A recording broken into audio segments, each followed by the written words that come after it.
Hey guys, Ruth Rodriguez here, sitting with Anya, my older daughter, and Robbie's at work, and then little Rod's around here playing.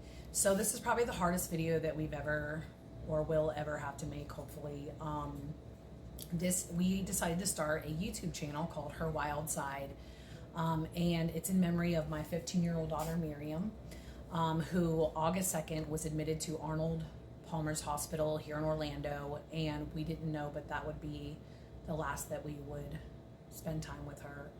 She passed away from a brain aneurysm.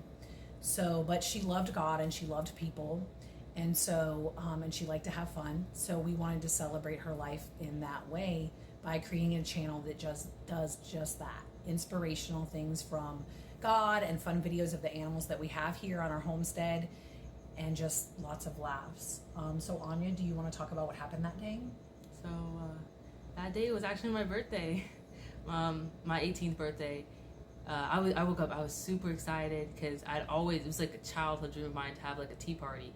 And so I invited some of my friends, and it was so normal. Like nothing out of the ordinary. I shared like some birthday cookie I had gotten, and we got there, and it wasn't like not, the guests started arriving, and it had only been maybe 15 minutes. We just sat down, and she had just finished laughing because we were all, joking around and stuff.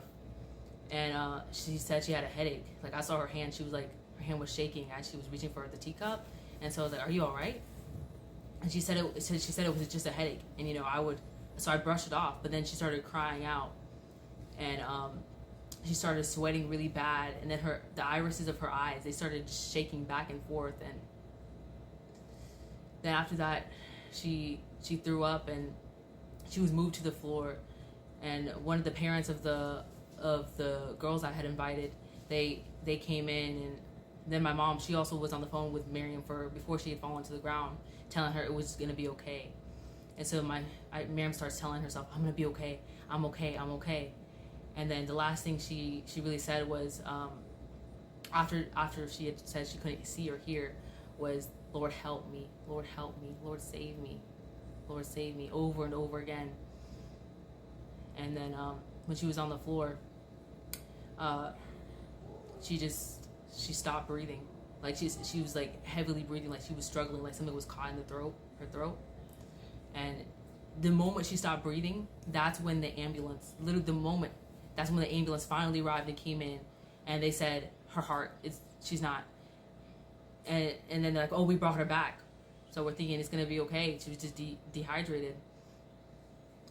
But then 6 days later, after she had her 5-hour surgery, she passed. And I later found out that she had a heart attack in the ambulance, and that this whole time, as we're trusting God that she's gonna come through, because she has a bathing suit with her tag still on.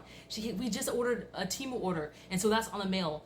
And it's like we allowed even that to reassure us that she's not gonna die. She has to live. She has so many things. She just gave herself a haircut 2 days ago. She has, her 9-year-old cat at home.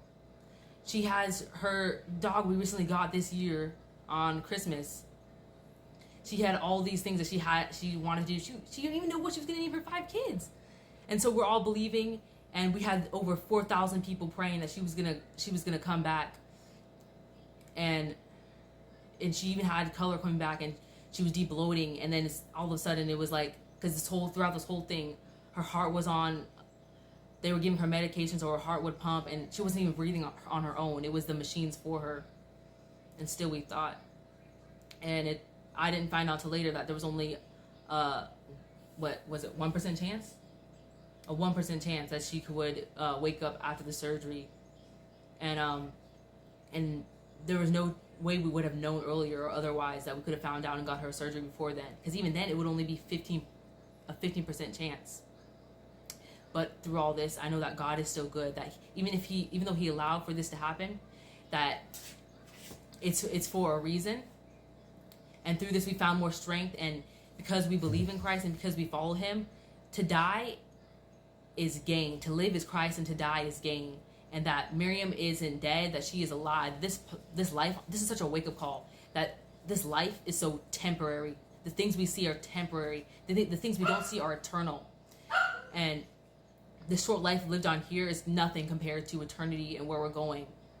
And this pain that we're going through just reminds me this earth, this fallen place is not our home, and that we're meant to save the lost and, to just love on each other and to reach out to one another. And that's good, Anya. That's good. So, in light of all of this that we've been experiencing, we want to bring hope and just strength to other people that are hurting, and maybe you haven't lost anybody, or maybe you have, but regardless of whatever you're going through, just know that you're not alone. And you can watch our channel for hope and inspiration. And we love you guys very much. And we hope that you will tune into our content.